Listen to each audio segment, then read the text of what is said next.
Okay, I'm just repeating it because we just started the recording. Today we would start with the ninth sutra. The ninth sutra is Shabda Jnana Anupati Vastu Shunyo Vikalpaha. The word Shabda signifies the words or language that we use for conveying the essence that we want to. Jnana is the knowledge, or by means of jnana, we understand or grasp things. Anupati is that which is a mental image that is created based on the word and the meaning that it conveys. Vastu Shunyo is that which is devoid of substance. Vastu is an object or substance, and Shunya is being devoid or empty. Shunya indicates that the mental image that one has created lacks any kind of reality or the essence. Vikalpa is the imagination or the concept that we create in our head based on what we have heard. That is Vikalpa. So this sutra talks about Vikalpa. The examples for understanding the sutra better are, the first example could be the expectation that one sets in when in a relationship, like they might talk about something which they might not keep up, and the other one tries to imagine that they will be in a better state, probably because they are in a relationship, and they try to buy in whatever the other one is saying. So the expectations are all rosy, and that creates an imagination in the other one's head. And the second example is like the advertisements, which might look very nice when you hear and look at them, but in reality, when you actually see that, that might not be the case. So these are the two examples that I could think of. And here, the most important aspect that you have to remember is you don't see anything in real. You just hear to it and you just start believing it. You start imagining in your head that this might be real. Okay, that is Vikalpa. And one more example that comes to my head is somebody might have spoken something ill about the person whom you know, and you create a mental imagination of that person. And when you look at that person, though that person is not that, but you start to imagine that this person is, oh, probably I heard it from this person. This person is not right. So you start creating some kind of mental image about that person. Same is the case with good comments also. You hear somebody say something good about some ex. So you start imagining it, but you do not know anything about that person. Even before you meet that person or talk to that person, you already might have created some kind of imagination in your head about that person. Okay, so this is called as where there is only words, but you do not have the real substance or the object in front of your eyes. You just create an imaginary concept or imagination in your head. That is called as Vikalpa. Is that clear to everybody? Ma'am, is this just related to only misconception or anything, any positive is also?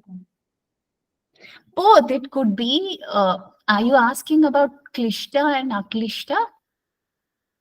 Just Vikalpa, is it's just only for negative, like misconception or wrong knowledge, or relating to that something related to negative or positive, like మనం positive imagination మనం చెప్పుకున్నట్టు, like It could be positive both. imagination. Both. You remember in the beginning when we were talking about the vrittis, there was a sutra called Vrittayah Panchatayah Klishta Aklishtaha, right? So what that sutra always said was, the meaning of that sutra is all these five vrittis, the fivefold vrittis can be either klishta or aklishta. So their outcome could be like when somebody is in a relationship, when they are talking rosy about something in future, something they would see in future, isn't that creating an aklishta vritti in the head? It is creating a very pleasant experience, right? Yes. And later when they really experience something else, that might become a klishta vritti. Okay. right? So every vritti has klishta and aklishta both. Okay, thank you. Did I answer your question? Yes, ma'am. Okay. Okay. Okay. So that was about the 9th sutra. Now we'll go into the 10th sutra.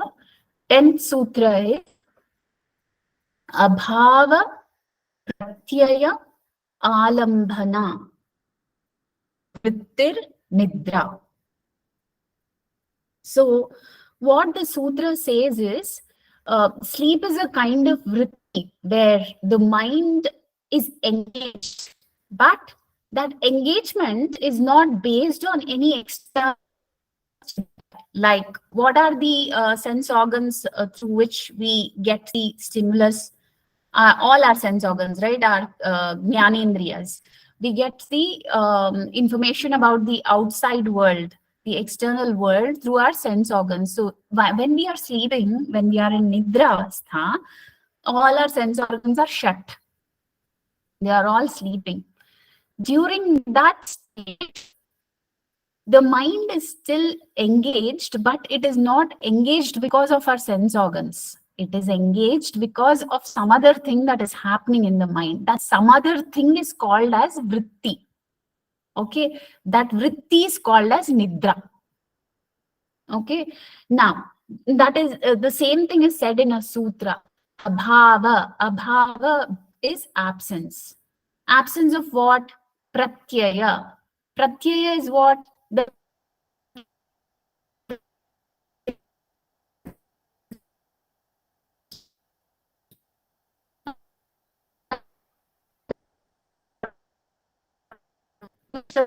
engages or focuses on.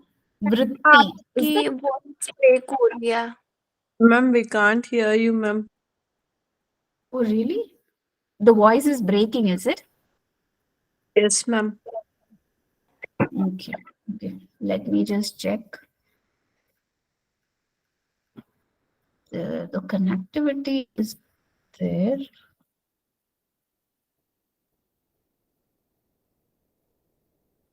Okay. Let's wait for a few seconds. Huh? Let's see if it gets any better. Now it's clear, ma'am.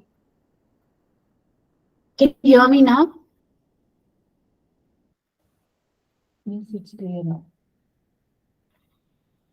Respond, please. Can you hear me now? Ma'am, can you speak? Then we will know.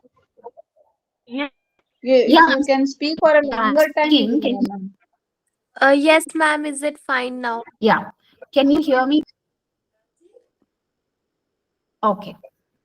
I'll continue. Let me know if it breaks again. Okay. Yeah. So abhava is absence. Pratyaya is the content of the mind. And alambhana is support or the basis on which the mind engages or focuses. Vritti is the mental calculation. Nidra is sleep. So what is basically nidra? Nidra is that where the mind is engaged, but it is not based on any external object. Okay? It is just based on the content of the mind, not on anything external.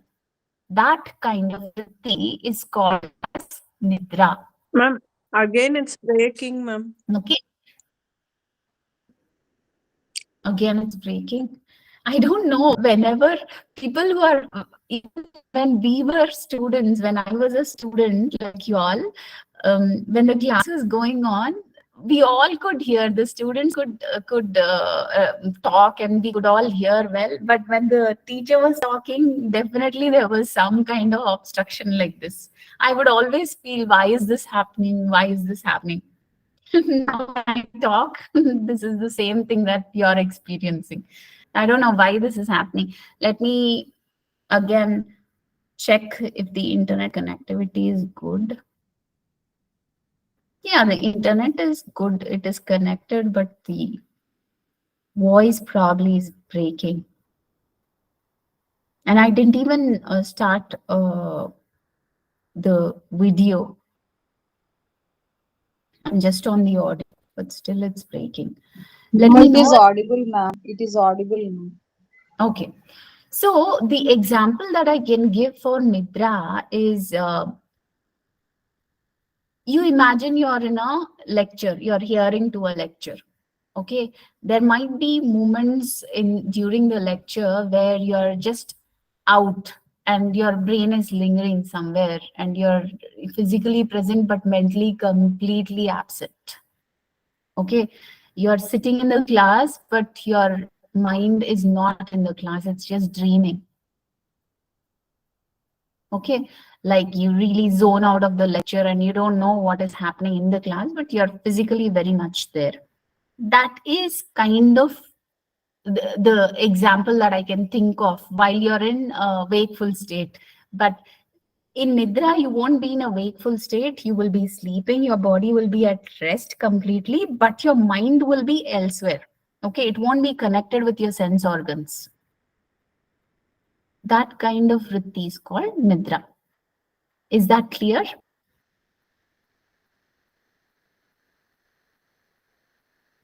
Is that clear? Are you able to hear me well? Yes, ma'am. Yes, Yes, ma'am. yes, yes. Ma'am, can you please repeat the last line I was giving about an the sleep? example. Yeah, I was giving an example of like zoning out during a lecture. You're listening to a lecture, and during the lecture, you suddenly start daydreaming, and you're out of the lecture. You don't concentrate on the lecture anymore, and your mind starts to think about something else. And you're not depending on any of your sense organs. All your sense organs feel like they're shut and you're just imagining something in your head, but the lecture is going on over there. Okay, so I think most of you have this experience, like when lectures are very very boring and you try to zone out of the lecture, right? You're physically there but mentally absent. Yeah, getting it? So that Yes, ma'am. kind, yeah, that kind of an experience, not exactly, but during Nidra, your sense organs are again all shut. They are not at all kind of in touch with anything that is happening in the external world. All of them are shut, all of them are sleeping, but your mind is actually engaged in some other content. Okay, that vritti is called Nidra. Is that clear? Yes, ma'am. Yes, Okay. ma'am. Now I'm going to the 11th one. The 11th one says, Anubhuta Vishaya Asampramosha Smritihi. I'll repeat it once again. Anubhuta Vishaya Asampramosha Smritihi. Anubhuti is what? Experience. Okay. An experience that is happening directly. Okay. Anubhuta Vishaya. Vishaya is any object. Okay, Vishaya denotes any object or the subject of experience, that which we encounter. So Anubhuta Vishaya refers to direct experience or personal encounter with an object or a phenomena. Vishaya represents the object. Asampramoshaha.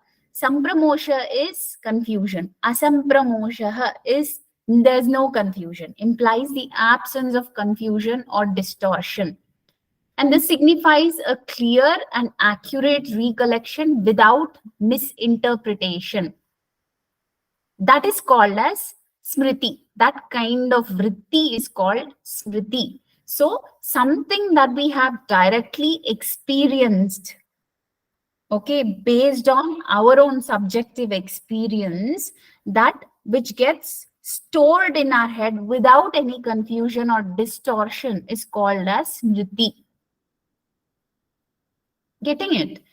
So smriti can be defined as a mental fluctuation which is based on direct experience, and without any confusion, that experience gets stored in your mind.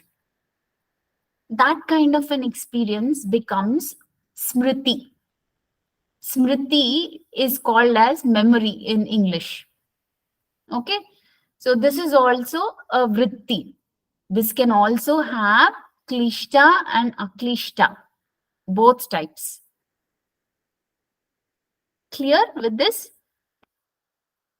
So the example that I can relate with is, you might have gone to a restaurant, or your mother might have cooked a special dish and you really enjoyed it. After many years, you still remember the taste, the smell, the feel of that dish, everything that's still fresh in your head. So that is called as smriti. That which you bring out of your memory without any confusion, without any distortion, it comes out of your head. It might be a good smriti, a good memory, or it might also be a klishta vritti, a bad memory. Like, you might have experienced somebody's death in your family, which might be extremely painful for you and you can't forget it. So whenever somebody talks of that, you might go back into that kind of smriti, and that becomes still fresh, that feels so fresh in your head. Yeah, this is called smriti. Clear with this? Any questions? Ma'am, Yes, please. the 10th one, ma'am. So I just want to make sure that I understood it properly.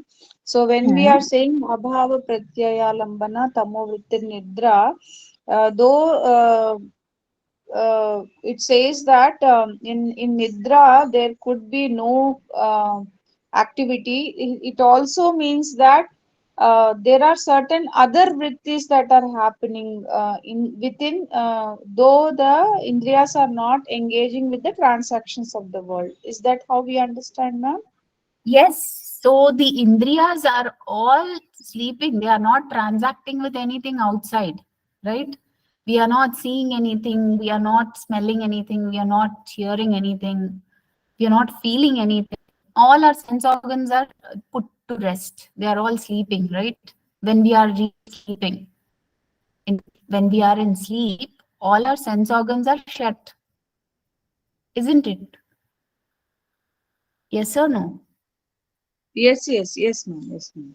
We don't see anything, right? Do we see anything while we are sleeping? I mean, with the eyes open? No. We don't. Yeah. So while we are sleeping, all our sense organs are mostly resting, right? During this period, they are calling that period as abhava pratyaya, absence of those objects. What objects? The objects that we can perceive through our sense organs. Getting it? The objects that we can perceive through our sense organs, all those objects are absent. Why are they absent? Only because the indriyas are all sleeping. Okay, now what is the mental content basing on? It is basing on something that is not depending on the external objects. It is depending on something which is already in the brain and not related with anything outside. So that kind of vritti, where the mind is not depending on any external stimuli, that vritti is called nidra.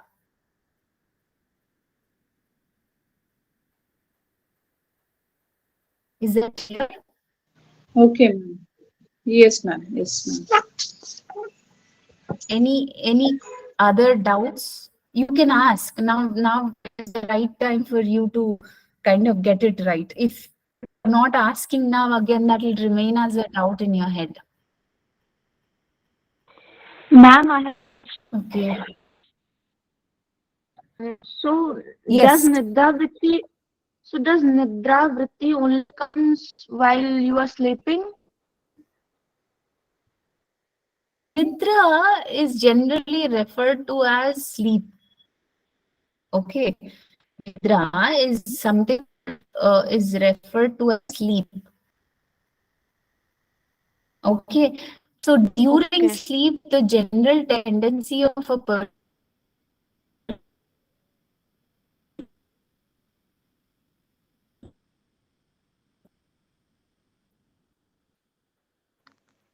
Yeah, okay, your the voice is sense organs are not Ma'am, actively voice is breaking. I don't know.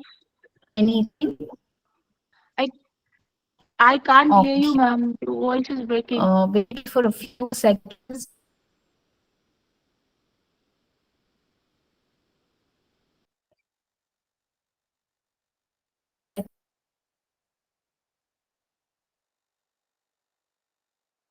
See up.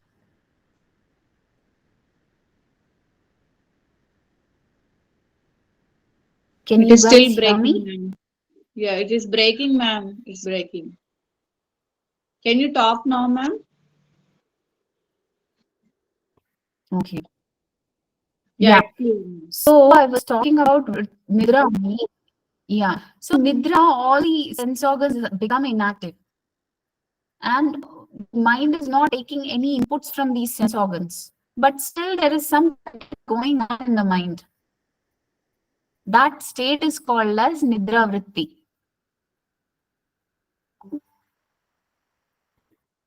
Okay.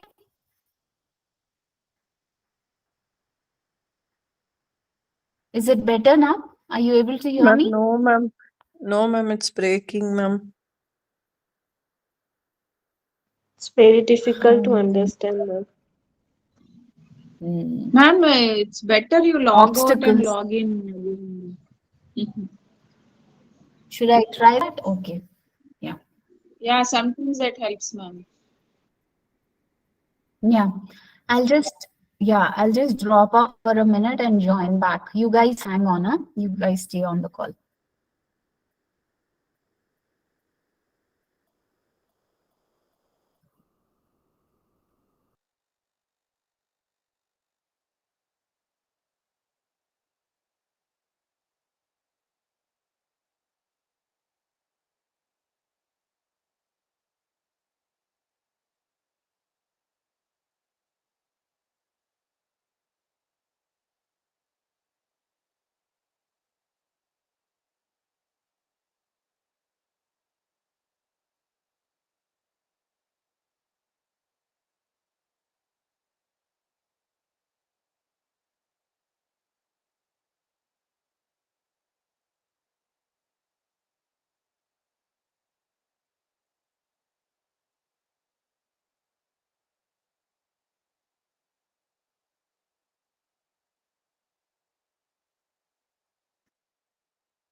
Hello. Can you guys hear me? Okay. I hope this cooperates with us and doesn't trouble us. Let me just share my screen. Should I just continue like this? Probably because of sharing also sometimes it gets very, very slow. Okay, we'll try like this. If you still have a trouble, if we still have a trouble, then we'll try something else. Okay. Ma'am, if you share that thing in the group so that we'll see to it, if you explain, it'll be easy for us, I think so, ma'am. That is also not very complete. I've just made a few points for myself. Yeah, I can share that, but it doesn't have a complete detail. Like while explaining it, I'm using my own example in a very brief way. Okay, It's you breaking have to again, try and ma'am. make your notes. I'll try to share whatever I have, but try to make your notes. Okay, so I would be continuing without presenting now. Let's see if the voice quality improves. Okay. So, sutra, I was on the 13th sutra, right? the 12th one. You Abhyasa finished Vairagya. Smriti, ma'am. Twelfth, ma'am. Smriti, you Yeah, finished. ma'am. I finished. Yeah, Smriti, I finished. Now I'm on the Sutra. Yes. The 12th sutra is Abhyasa Vairagyabhyam Tannirodha. So what is Abhyasa? Abhyasa, I think all of you know, is Abhyas. Abhyasa is practice. Abhyasa means something that we are repeating and doing it so that it's a habit. Ma'am, again it's breaking, ma'am. Is it breaking for all of you? Yes, ma'am. Yes, ma'am. What do we do now? Ma'am, let's we'll chant Understand. sutra for this letter. It is breaking, and again, when you are asking, is it okay? It's coming back, ma'am. It's so funny, right? I don't know why it is like this. We had the same We problem. had the same problem. Sorry. Maybe network fluctuation. Network is fluctuating.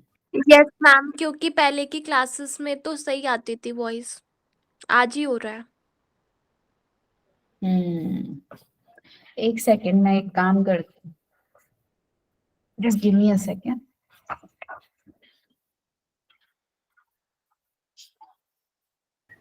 Ma'am, you can share that tab from the Chrome tab. Actually, switching off the screen can reduce this fluctuation.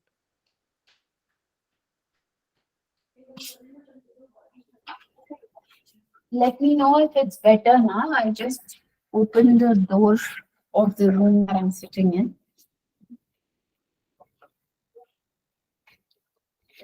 Is it better now? Yes, ma'am.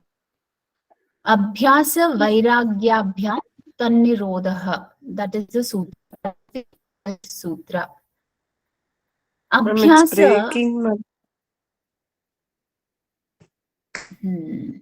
So I can't help. I have tried everything. Nothing is working. Ma'am, you speak for a while, ma'am. We will let you know. Now it is coming again. It's coming and going. So just if it breaks for a long time, we'll let you know. Yeah. So abhyasa is practice. Practice that which we do repeatedly. We do it over and over again, and we kind of cultivate a skill. Okay, we cultivate a skill that is called as abhyasa. And vairagya is something which implies to non-attachment. What is non-attachment? Not being kind of, we are not craving for that. We are not expecting that. So we are kind of in a state where we can let go of. Okay, that state is called vairagya. So to put it in a very simple way, I can say vairagya is that where you're not attached. You're not attached to the object or even a person. So that state is called vairagya. So it is, again, a tendency of our mind to be able to let go of. That is called vairagya. Then tannirodha. Tannirodha is nothing but we are trying to control the modifications of the mind. Okay, we are trying to restrain the mind or control the modifications of the mind. Okay, it could be anything. It could be thoughts, the different things that are happening in the mind. When we are trying to control all these things that are happening in the mind, that is called as tannirodha.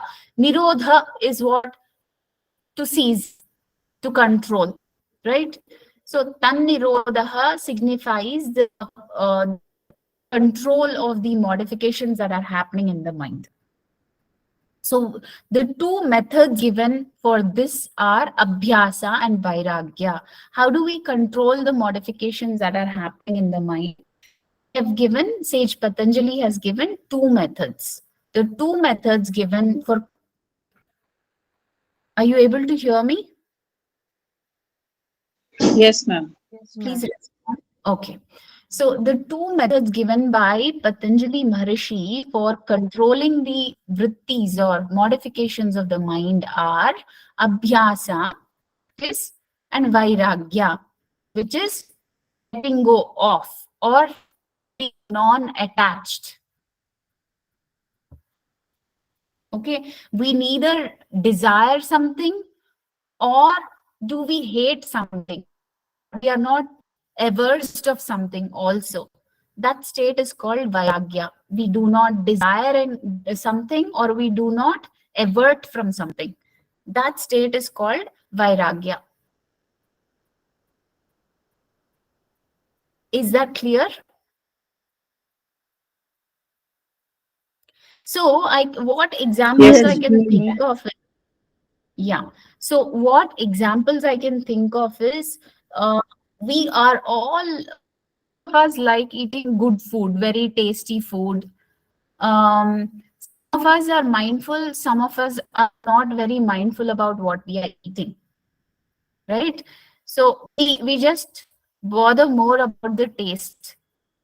Now, for the person who is not really mindful about the eating habits, for that kind of a person, when he starts becoming a little more cautious about what he or she is eating, that kind of attitude, when they start cultivating the mindful eating habit, that will stop them from indulging in all kinds of food. Like, for example, they might not indulge in eating out, or they might not indulge in eating fried food. So they are starting to cultivate a habit of mindful eating. Okay, that aspect you can think of as abhyasa, practice. So they're cultivating a habit, they're cultivating a state of being in which they want to kind of put it on consistently. So they are putting this behavior consistently. That is called as abhyasa.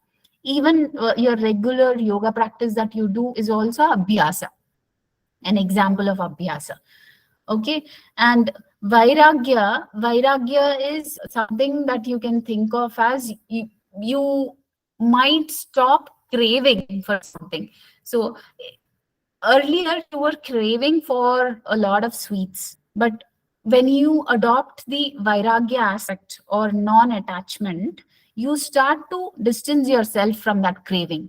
You start to understand that I'm not interested in this. When you make your mind up and you're not interested in that craving anymore. So that is called as vairagya. You're not at all attached with that. That kind of tendency of your mind is called vairagya. These are simple examples so that the concept becomes a little clearer in your head. That is why I'm taking some examples that we can all relate with.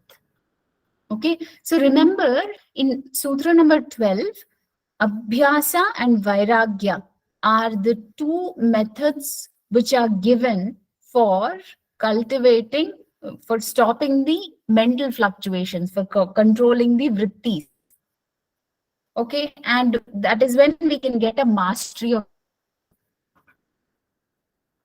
Clear with this?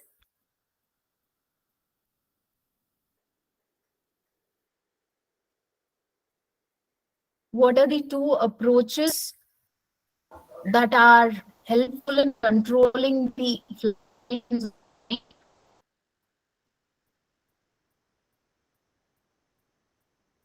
Yes. Abhyasa and Vairagya. Abhyas and Vairagya. Very good. Yes. Abhyasa and Vairagya are the two methods for cultivating, for controlling the fluctuations of the mind. The next one is the 13th sutra, which says Tatra sthitau yatno bhyasaha. Tatra sthitau yatno bhyasaha is the sutra which emphasizes the importance of continuous Again, practice and sustained effort, consistency in your practice.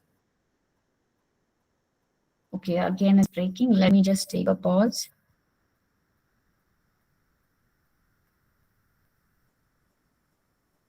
I'll repeat it once again. Tatra sthitau yatno abhyasah. So what this sutra emphasizes is it gives the importance of consistency and sustained effort in our practice. Okay, why do we need to have this consistency or sustained effort? Just to retain a particular state of mind. Okay, that is the reason why we want to have a consistent, sustained effort. We want that state to be present. We want that inner state to be intact. That's why we practice so many times. Tatra sthitau yatno bhyasah. Tatra sthitau refers to the undisturbed state of mind. Okay, how is this undisturbed state of mind attained? Only to practice. Abhyasa. Yatno means the effort that we put, the continuous effort that we put, the dedicated effort that we put in attaining that inner state.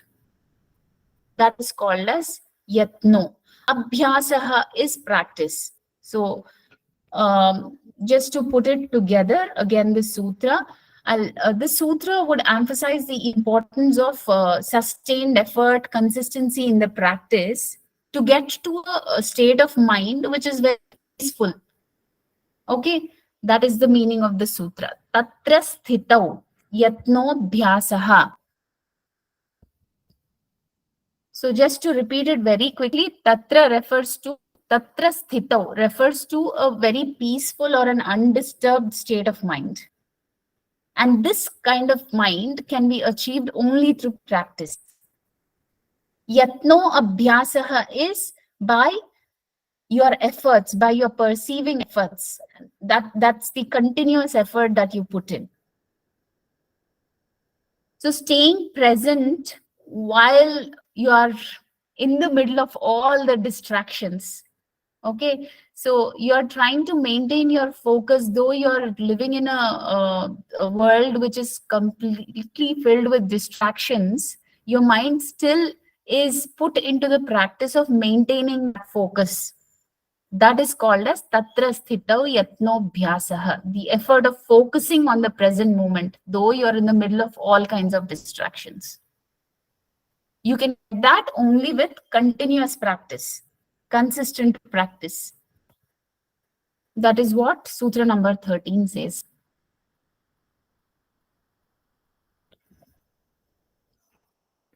Clear with this? So tatra sthitau yatno bhyasaha is the Yes, ma'am. importance given for sustained effort and consistent practice. Okay. When you want to attain a state which is peaceful, a state of inner peace, that state will come to put a consistent effort. Okay, the example is, though we are living in the middle of all kinds of distractions, by our consistent practice, we can get to a moment where we are maintaining our focus.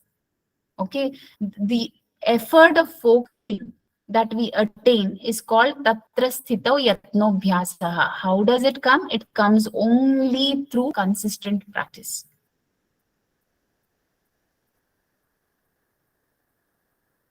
Now,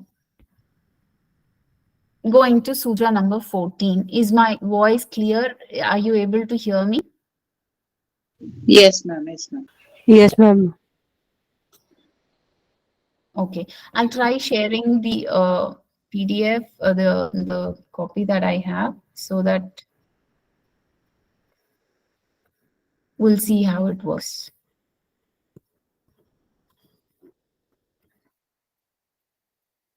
Are you recording, ma'am? Yeah, the recording is going on. You see on the top left corner, there's a red square, right? On the top left corner. This Yes, ma'am. Okay, ma'am. that icon indicates that the recording is going on. I'm used Okay. to Zoom, Yeah. ma'am. I am not. Used to Google Meet. Okay. Okay. So until Sutra number 13, was that clear? You want any other doubts, or you have confusions on any of the concepts that I've taught?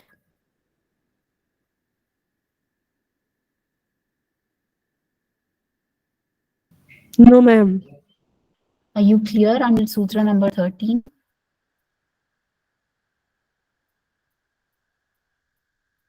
What is your doubt?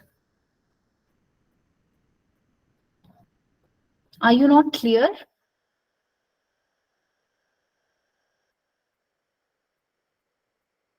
Can anybody else answer this? Are you able to hear? Is the concept clear, or do you have any doubts? No, ma'am. The concept is very clear. Okay. So I'm proceeding with the 14th sutra now.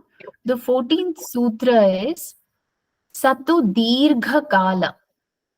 Satu Dirgha Kala. Nairantariya. Satkara Sevito Dhrida Bhumihi. Satu Dirgha is what? Satu Dirgha signifies the continuation or further explanation of the topic. Okay. Satu Dirgha Kala. So you're continuing your practice for a long time. Dirgha Kala. Dirgha Kala is what? A prolonged period. Okay. Or the extended periods of time that you are putting into your practice. For a long time, you're continuing to practice the same thing. Nairantarya. Nairantarya is not getting interrupted. Not getting interrupted by anything. You're continuing to practice same thing for a long period of time. Okay. That is called Satkara Sevito Dhrida Bhumihi. So this brings a very, very firm ground in that practice. Satkara is with dedication. Sevito is the cultivated practice, the skillful cultivation of your practice. Dhrida Bhumihi is it very, very firm. You're established in that practice. When one practices the same thing for a long period of time without any interruptions, with dedication, cultivating that practice becomes very grounded in that practice. That is called Satu Dirgha Kala Nairantarya Satkara Sevito Dhrida Bhumihi. So when does your practice become firmly grounded? Only when you are able to skillfully and continuously with dedication practice it for a long time. That is when your practice becomes firmly grounded. Okay, the examples that I can relate with are the yoga practices or any other physical exercise routines that you might be practicing every day. So when you keep doing a particular asana every day, do you see what happens? Like you'll be able to sit in that posture or be in that posture for a longer time, very comfortably. Right? So that is nothing but Satu Dirgha Kala Nairantarya Satkara Sevito Dhrida Bhumihi. So what this sutra is doing is, for a practitioner, it is encouraging that if you do a practice continuously for a long time, you good with that practice. That is what it is saying. Okay. So why is it given here? Because he gave you two methods. Patanjali Rishi gave you two methods. What are those two methods? Abhyasa and Vairagya. Now, when you are starting to practice Abhyasa and Vairagya continuously on a daily basis, so those two practices become very firmly grounded in you. Getting it? So that is the 14th sutra. So you see the sequence. I'm just showing you the sequence. In 12th, he said, Abhyasa Vairagyabhyam Tannirodha. These are the two methods that he gave for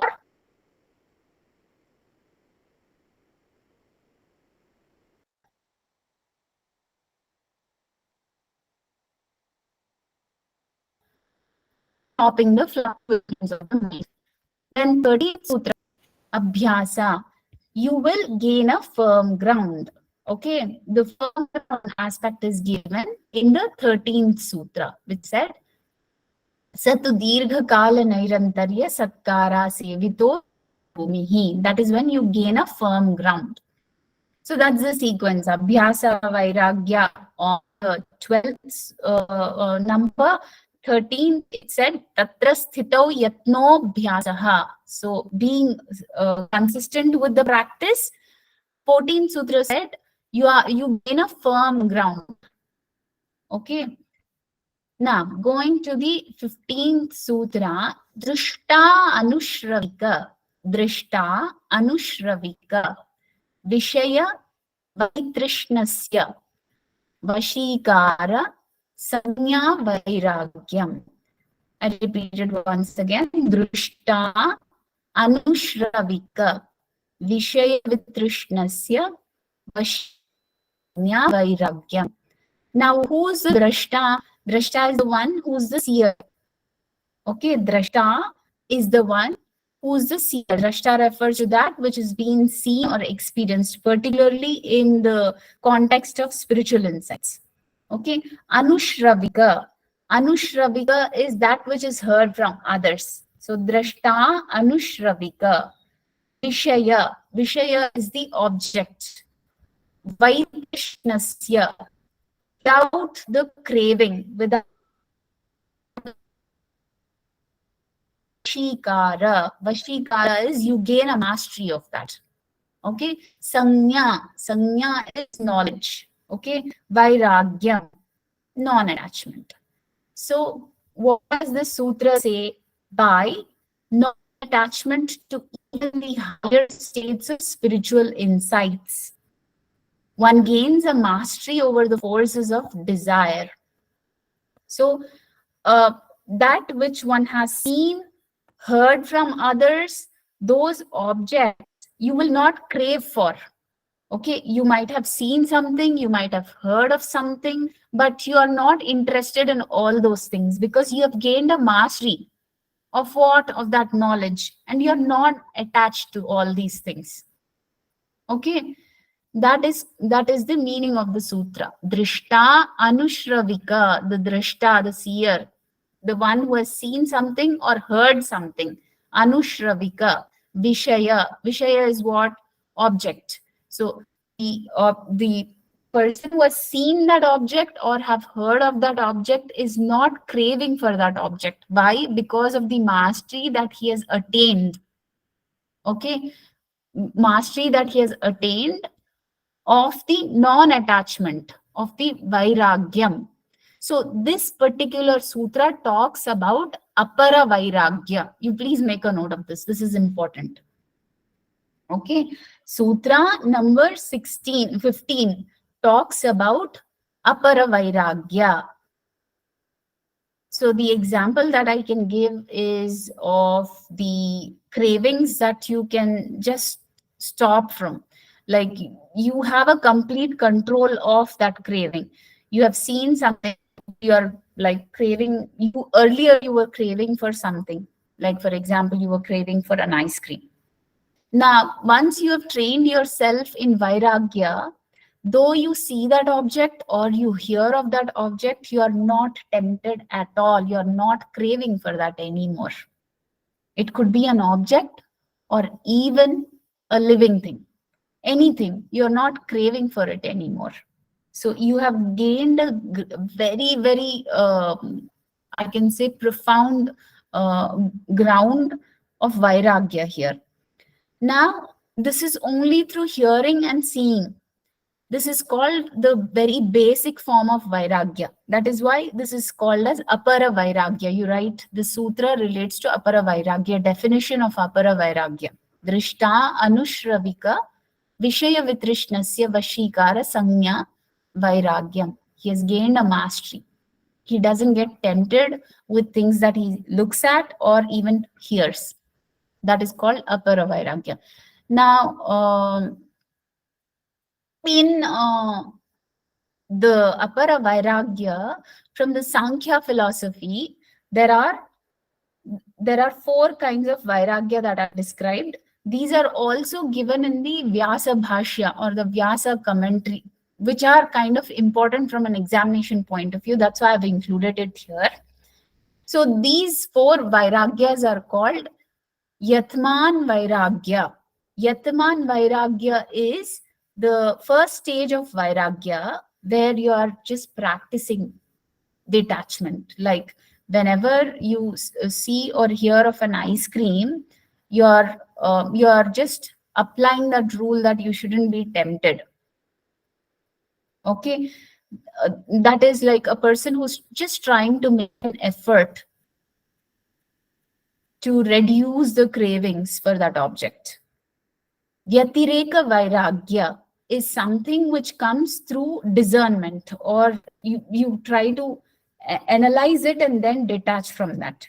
You are kind of using your discriminatory power, discriminating between what is eternal and temporary. So you know that these are pleasures and pains, they might come to you, they might go away from you, and you know that these things are not eternal, they are temporary, and you shouldn't get attached to these. You're trying to give some reasoning to it.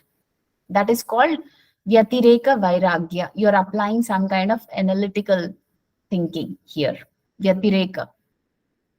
And Ekendra, so when you try to apply this analytical detachment, you learn how to discriminate between what is eternal and what is temporary.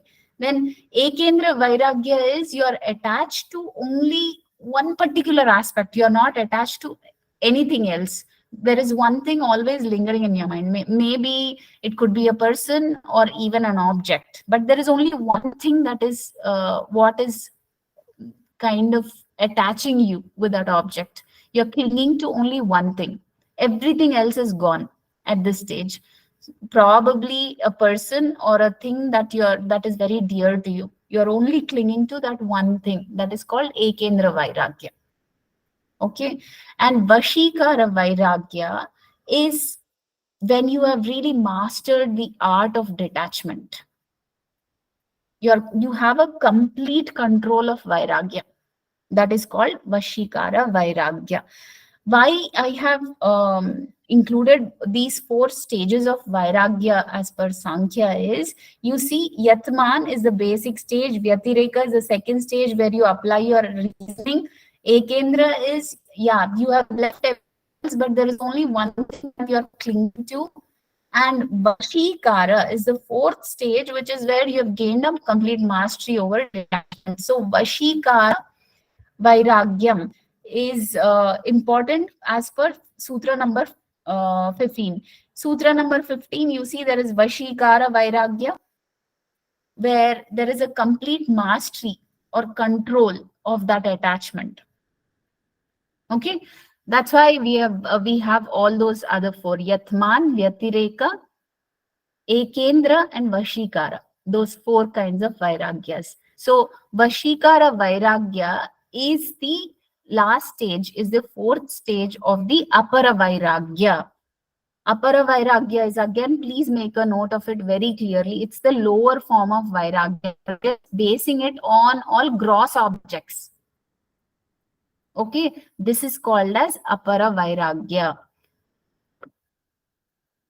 Is that clear? Anybody needs more explanation of this?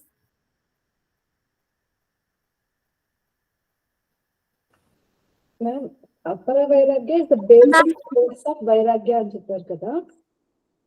ఈ basis లో వశీకర వైరాగ్య అనేది last step. Last step, when you have gained a mastery over the detachment. So you are not getting tempted towards any object, anything. Earlier, that might be very dear to you, but now it is no longer dear to you. You have gained a mastery on that.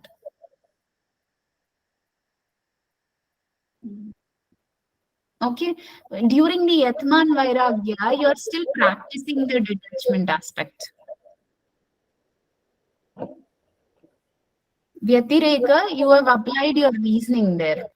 You know that this is not eternal, this is temporary. This will only be there, though it is feeling very good now, but I shouldn't be attached because I will lose this sooner or later. You apply that kind of reasoning. Ekendra Vairagya, you have almost understood that everything that is a manifestation of Prakriti is bound to be lost.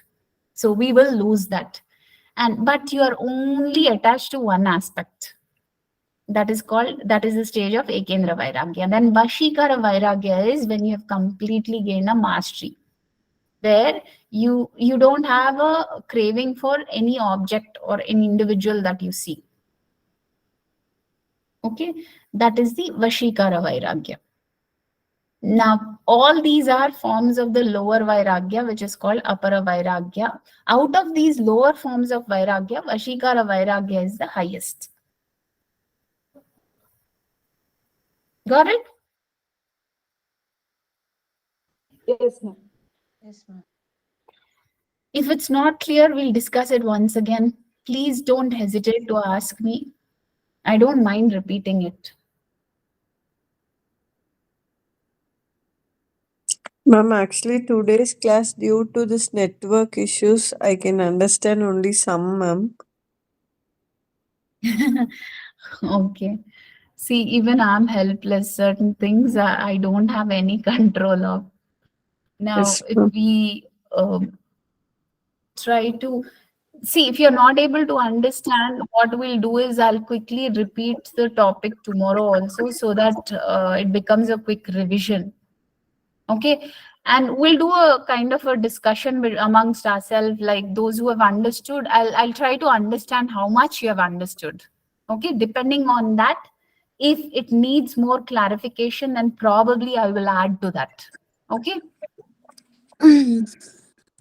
Ma'am, can you please describe the upper Vairagya in example? Apara Vairagya, I can give you Lord Rama's example to understand it very easily. Lord Rama, when he was asked to leave the kingdom and go to the forest, Vanvas, he didn't have any kind of negative feeling towards it. He just left his kingdom very willingly, and he stepped into the Vanvas, right? Though he was a prince, he lived in all kinds of luxuries, but still he didn't have a craving for any of that, neither the food nor the material that he had, nor the wealth that he had. He didn't want anything. When he was asked to leave the kingdom, he willingly accepted and left, right? He stepped down. He went to live in the forest where there's nothing. That can come only to a person who has gained a mastery over detachment, especially materialistic, which is gross form. Right? Understanding this? Yes, ma'am. So Lord Rama's example is a very relatable one, because we all know the story of Lord Rama. He was a prince, and he was supposed to be crowned the prince, and that is when his mother Kaikeyi didn't want that, and she said, I want to send him off to the forest for 14 years. That was very heartbreaking for everybody, but Lord Rama didn't take it as a heartbreak. Rather, because his mother would be happy, and that is what she wanted, he said, I'm okay with that. I don't care about all these things. I don't crave for all these things, neither the wealth that I have, nor the kingdom, nor the crown. He said, mujhe kuch nahi chahiye. I'll happily go. Getting it? That is Vashikara Vairagya.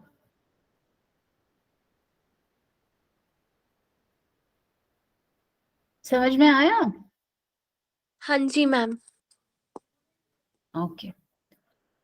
Anybody else needs an explanation of this?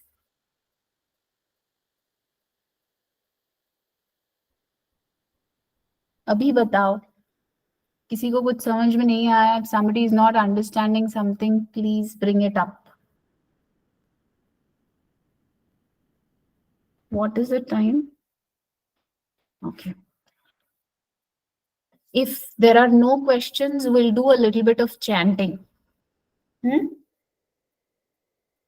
Okay? Yes, ma'am. Yeah. अभी तक जो बताया है वो ठीक है? Is that okay? Are you Yes, ma'am. Yes, ma'am. able to Yes, understand? Yes, ma'am.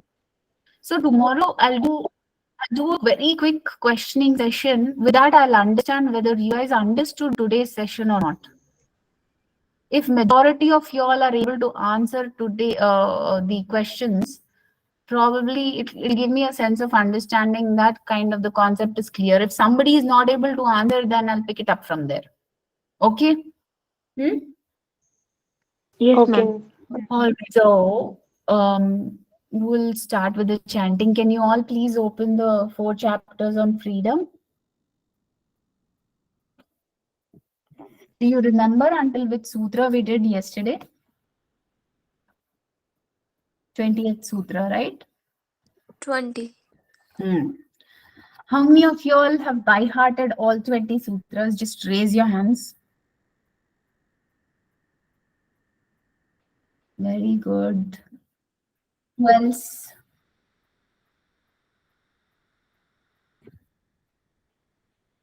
Good.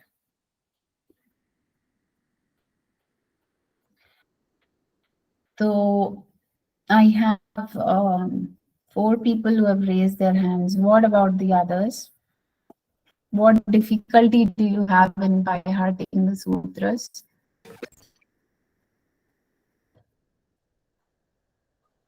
I did it around 10 sutras, like 10 to 15, but I missed the yesterday's session, so I'll do it tomorrow. Yeah.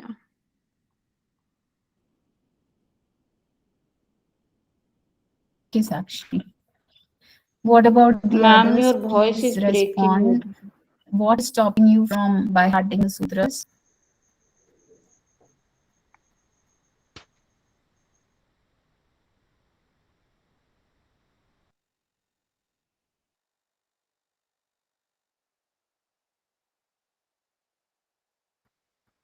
Okay, is it better now?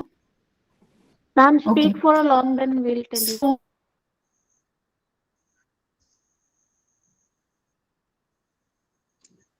Ma'am, it's breaking, ma'am. Yes, ma'am, it's breaking.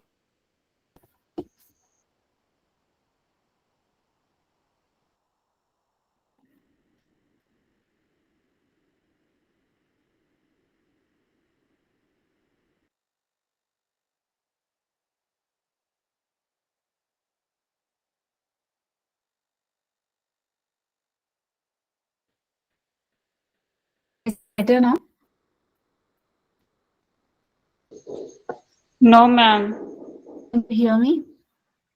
No, ma'am. Yes, ma'am. Hello?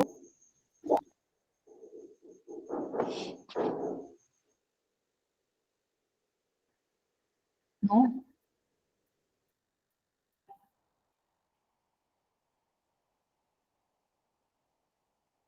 Vega samveganam asannaha. I'll repeat it once again. Tivra samveganam asannaha. Tivra samveganam asannaha. Tivra samveganam asannaha. तीव्र संवेगानामासन्नः.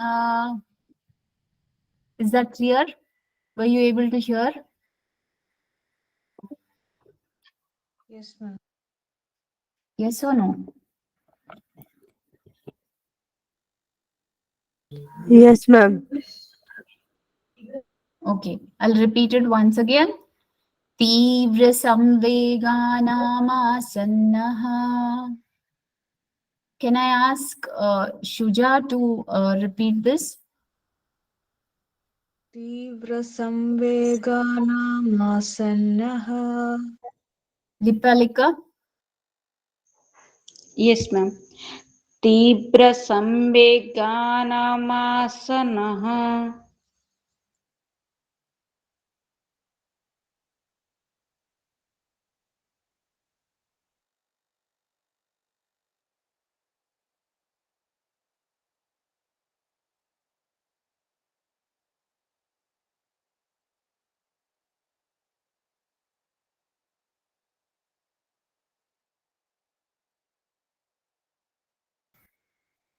Okay, suddenly I got out of the call. I don't know how. Okay, yeah. So, Lipalika, yes. Yes, ma'am. तीव्रसंवेगानामासनः Good. Mintuji? तीव्रसंवेगानम् आसन्यः Devkanya?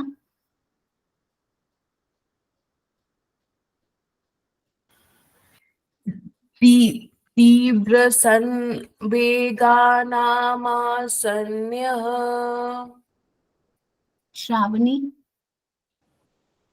तीव्रसंवेगानामासन्नः Sakshiji? तीव्र संवेगानाम् आसन्नः Another Sakshi? We have two तीव्र Sakshis, na? संवेगानाम् आसनः Gunjan? तीव्रसंवेगानामासन्नः Rajeshwari? तीव्रसंवेगानाम् आसन्नः Good.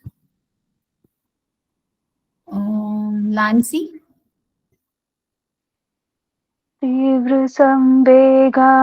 तीव्रसंवेगानामासन्नः Priyanka? तीव्रसंवेगानामासन्नः Madhunika? तीव्रसंवेगानाम् आसन्नः Good. Who else do we have? There's one Prasanna. Did you join? Is this a first class? Prasanna Talluri?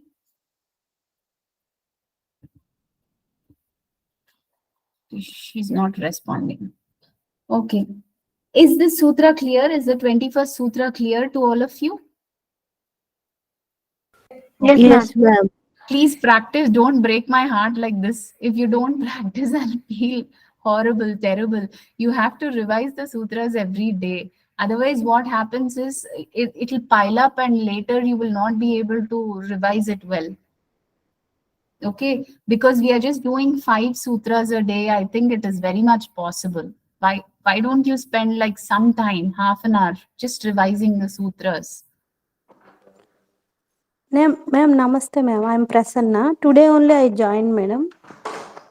Okay. Please catch up with the previous classes. We have done the chanting of 20 sutras and the exposition, the conceptual understanding of 15 sutras. Okay. So Okay, ma'am. please, watch all the YouTube videos, catch up with the previous classes.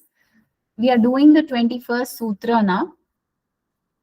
Can you chant the 21st sutra, Prasanna? Yes, ma'am. Yes. Tivra samveganam asannaha. Good. Thank Should you, I ma'am. go to the 22nd sutra now? Is Yes, it ma'am. clear? Okay, fantastic. मृदु मध्या अधिमात्रत्वात् ततोपि विशेषः। मृदु मध्या अधिमात्रत्वात् ततोपि विशेषः। मृदु मध्या अधिमात्रत्वात् ततोपि विशेषः। मृदु मध्याधिमात्रत्वात् ततोपि विशेषः। मृदु मध्याधिमात्रत्वात् ततोपि विशेषः। मृदु मध्याधिमात्रत्वात् ततोपि विशेषः। मृदु मध्याधिमात्रत्वात् ततोपि विशेषः। Is this clear? मृदु मध्य अधिमात् मात्रत्वात् मात्रत्वात् मात्रत्वात् मृदु मध्या अधिमात्रत्वात्। See, there are three: mrudu, madhya, and adhimatra. Okay, mrudu, madhya, adhimatra. When you are saying adhimatra, it is ending with adhimatratvat. Okay, ma'am. Adimatratvat. Very good. Yes. Tatopi visheshaha. Tatopi visheshaha. Mrudu madhya. Yes. Tatopi visheshaha. Disheshaha. Okay, ma'am. Okay, ma'am. Mrudu madhyadimatratvat tatopi visheshaha. Mridu madhya adhimat tarutvat tadepi trisheshaha. No. Mrudu madhya adhimatratvat.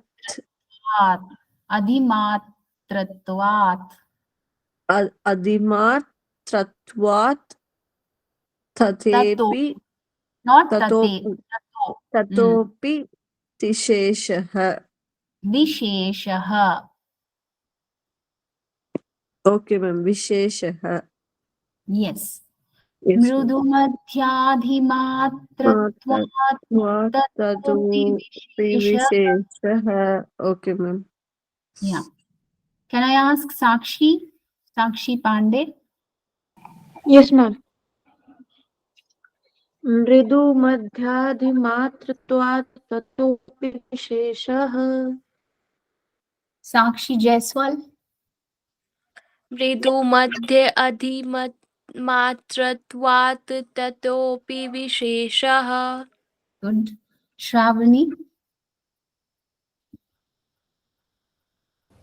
मृदु मध्याधिमात्रत्वात् ततोपि विशेषः. Good. Rajeshwari? Yes, ma'am. Mridu madhya अधिमात्रत्वात् ततोपि विशेषः. Good. Priyanka?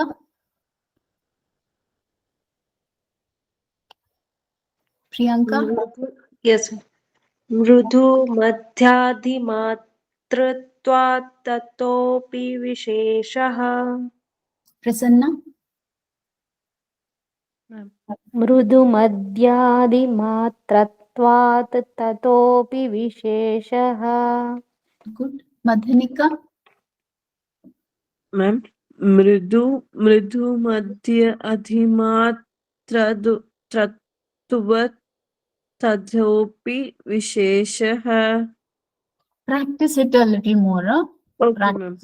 Okay. Mintuji? मृदु मध्या अधिमात्रत्वात् ततोपि विशेषः. Good. Lipalika. Yes, ma'am. Mridu madhyadhi matratapi विशेषः Tatopi. Bolo. ततो Tatopi. ततोपि Visheshah. विशेषः फिर से मृदु बोलो. यस मैम मृदु मध्यादि मात्र ततोपि विशेषः इसको प्रैक्टिस करो अच्छे से. हाँ. यस मैम देवकन्या. मृदुमध्याधिमात्रत्वतोऽपि विशेषः. Okay, it needs a little more practice. See, some of you are not pronouncing matratvat. Matratvat is there, right? When you see in the book, do you see matratvat or matratva?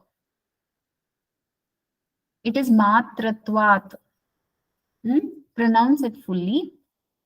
Now, going to the 23rd sutra, this is very easy. Ishwara pranidhanadva.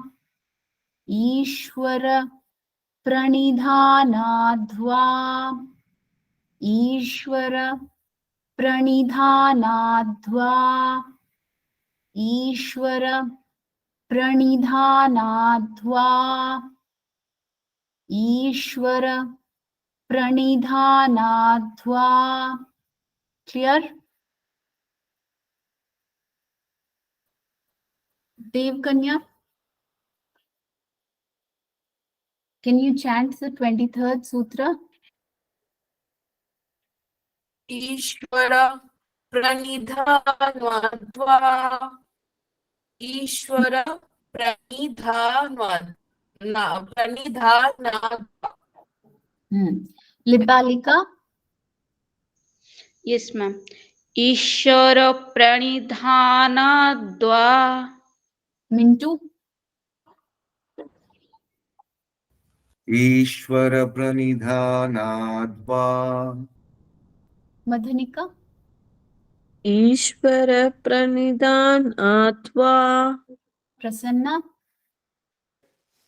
Ishwar प्रणिधानाद्वा Priyanka, Ishwar प्रणिधानात्वा Rajeshwari, Ishwar प्रणिधानाद्वा Sakshi, Ishwar प्रणिधानाद्वा another Sakshi, ईश्वरा प्रणिधानाद्वा Shravani, Ishwar प्रणिधानाद्वा Shuja, Ishwar प्रणिधानाद्वा good. So we'll go to the 24th one now. Klesha karma vipaka ashayair paramam rishta purusha vishesha ishwaraha.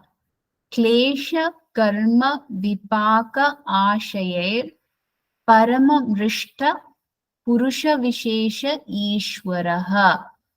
Klesha karma vipaka आशयैर परममृष्टः पुरुषविशेष ईश्वरः. क्लेशकर्म विपाकाशयैर परममृष्टः पुरुषविशेष ईश्वरः. क्लेशकर्म विपाकाशयैर परममृष्टः पुरुषविशेष ईश्वरः. क्लेशकर्म विपाकाशयैर परममृष्टः पुरुषविशेष ईश्वरः. क्लेशकर्म विपाकाशयैर परममृष्टः पुरुषविशेष ईश्वरः.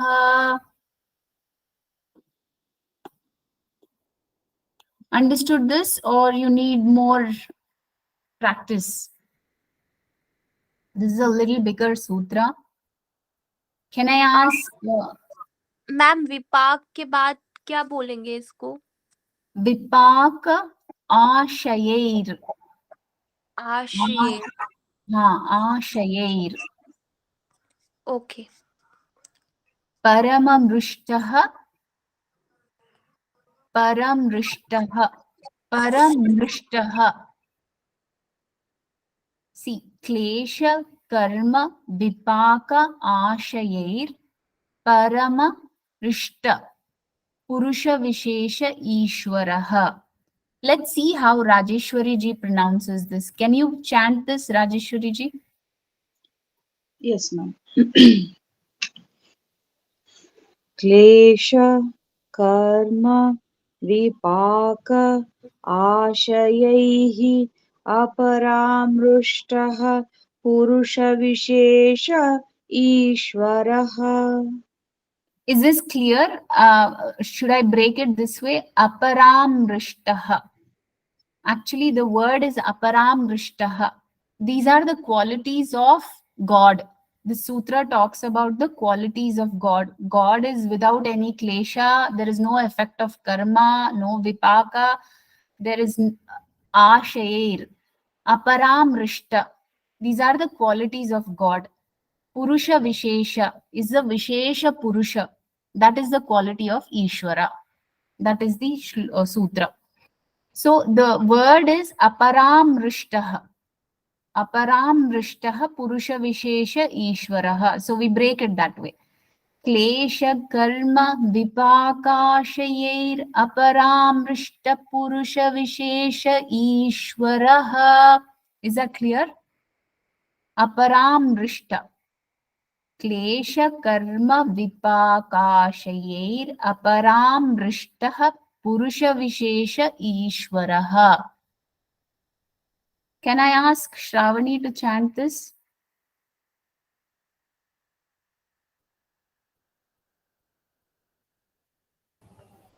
क्लेश कर्म विपाकाशयैरपरामृष्टः पुरुष विशेष ईश्वरः. Priyanka? क्लेश कर्म विपाकाशयैरपरामृष्टः पुरुष विशेष ईश्वरः. Shuja? क्लेशकर्म विपाकाशेरपरामृष्टः पुरुषविशेष ईश्वरः. Prasanna? क्लेशकर्म विपाक आशयैर्परमां पुरुष विशेष ईश्वरः. Sakshi Jaiswal? क्लेश कर्म विपाक आशयर अपरममिष्टः पुरुष विशेष ईश्वरा. फिर से बोलो. क्लेश कर्म विपाक आशयर अपरममिष्टः पुरुष हाँ, एक minute. Wait. Hang on. See, अपरामृष्ट. उसको फिर से बोलो.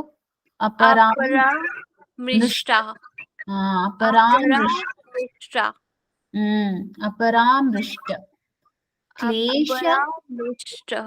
क्लेश कर्म विपाक आशयैर अपरामृष्ट पुरुष विशेष ईश्वरः. हाँ. Got it? Yes, ma'am. Sakshi Pandey? Yes, ma'am. क्लेश कर्म विपाक आशयैर अपरामृष्टः पुरुष विशेष ईश्वरः. Mintu? क्लेशकर्म विपाक अशैः अपरमृष्ट पुरुष विशेष ईश्वरः. Devkanya?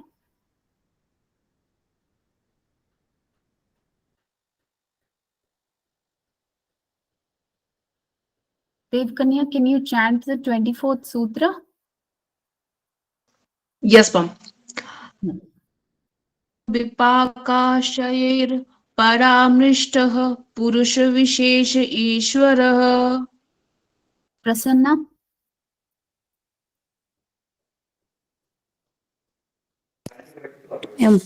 क्लेशकर्म विपाक आशयैर् परमामृष्टः पुरुषविशेष ईश्वरः. You can chant aparamrishta. Aparamrishta purusha vishesha ishvaraha. Okay, ma'am. अपरामृष्ट पुरुष विशेष ईश्वरः. Good. Madhanika? Yes, ma'am. Klesha karma vipaka ashayar aparama mrishta purusha vishesha ishvaraha. Good, you got it. Thank you, ma'am. So we'll go to the 25th and we'll stop there. Another 2-3 minutes, we'll wrap it up. Tatra niratishayam sarvagnya bijam. Tatra niratishayam sarvagnya bijam.